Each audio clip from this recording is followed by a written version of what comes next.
আদা রসুন কাঁচা লঙ্কা কুটে নেব এটাতে।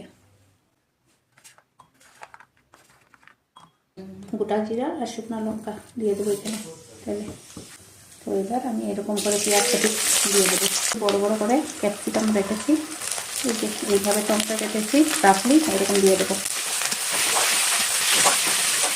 দিয়ে দেবো লবণ হাফ চামচ, দিয়ে দেবো হলুদ হাফ চামচ, এখানে আদা রসুন কাঁচা লঙ্কা যে কুটে রেখেছি এখানে দিয়ে দেবো। দিয়ে দেবো ধনিয়ার গুঁড়া হাফ চামচের মতো, দিয়ে দেবো লঙ্কার গুঁড়া হাফ চামচ, দিয়ে দেবো অল্প কস্তুরি মেথি,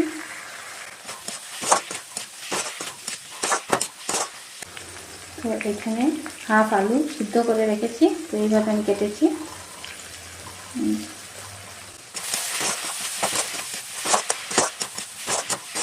তো এবার দিয়ে দেবো ফেটানো টক দই,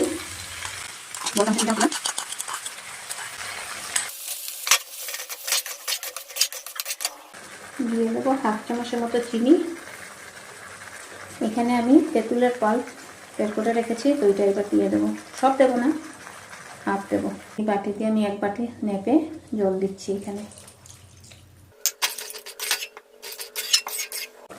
ঝুলটা ফুটে গিয়েছে, এবার দিয়ে দেবো মাছ।